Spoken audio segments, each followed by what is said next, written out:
আসসালামু আলাইকুম এভরিওয়ান, কেমন আছেন সবাই? আশা করি সবাই অনেক বেশি ভালো আছেন। আলহামদুলিল্লাহ, আমিও ভালো আছি। এই তো সকাল থেকে আমার মেয়ে প্রচণ্ড অসুস্থ। আমি বিছানা গুছগাছি করতে পারতেছিলাম না, এতটাই পরিমাণে আমার মেয়ে অসুস্থ আর কান্নাকাটি করছিল। তো সকাল থেকে প্রায় 4টার দিকে আমার মেয়ে একদম পানি ছাড়া, একদম খাওয়া দাওয়া ছাড়া। তো ওই তো হঠাৎই বললো যে কেক খাবে, সেজন্য কেক নিয়ে আসা হলো। তো ও বসে বসে একটু একটু করে খাচ্ছিল। আর কি আর খাবে অসুস্থর মধ্যে।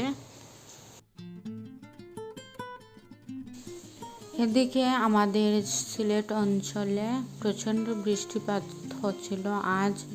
তো লোডশেডিং হচ্ছিল, বিদ্যুৎ নেই। তো কারো ভিডিও আমার দেখা হচ্ছিল না। তো যখন বিদ্যুৎ চলে আসবে ইনশাল্লাহ আমি চলে যাব, সবার ভিডিও দেখে নেব।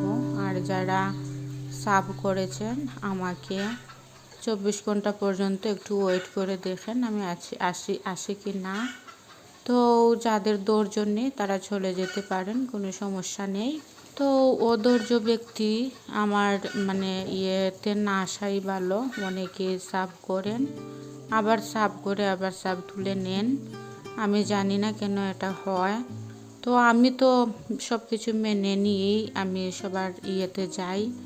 তো কেন জানি কেটে কেটে সব কিছুই আমার নিয়ে যাচ্ছে। সমস্যা নেই, যারা যারা থাকতে চান তো থাকেন, আর যারা যারা থাকতে চান না তো আমি জোর করতেছি না, তাদের ইচ্ছা স্বাধীন মতন তারা থাকতে পারবে। ওই তো আমি খসির মগজ রান্না করছিলাম। একটি খসির মগজই ছিল, আর কি বা হবে, তো দুজনের জন্য হয়ে যাবে। তো আপনাদের সাথে শেয়ার করতেছিলাম কিভাবে রান্না করছিলাম। তো ইউটিউবে অনেকেই অনেক মজার মজার রান্না করেন, আমি আর কি বা পারি। আমি আসলে ওই আপুদের মতন আসলে রান্না করতে পারি না। সবাই যেরকম এত দারুণ দারুণ রেসিপি দেন, তো আমার নিজের কাছে মনে হয় যে আমি কিছুই পারি না। ওই তো আমি রসুন বাটা দিয়েছি, পেঁয়াজ কুচি দিয়েছি, আর এদিকে হচ্ছে আপনার আদা বাটা দিয়েছি। তো 5 ফোড়ন, দারচিনি সব কিছুই কিন্তু আমি দিয়ে দিয়েছি।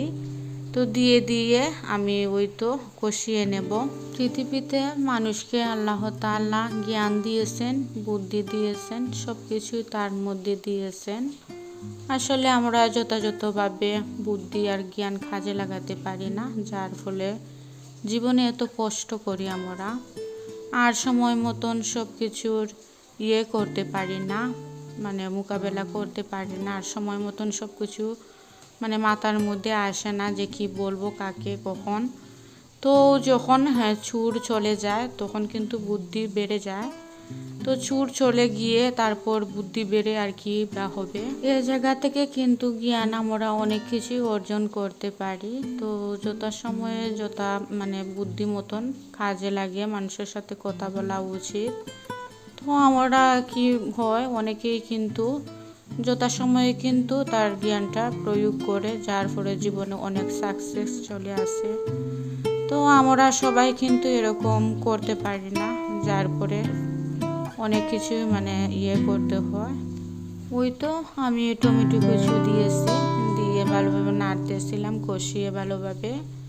আর মগজে কিন্তু এত বেশি রান্না করতে হয় না। তো ডিম যেরকম রান্না করতে সময় লাগে, তো মগজ ফেলে দিলে কিন্তু ওই রকমই সময়টুকু লাগে, তেমন একটা করতে হয় না।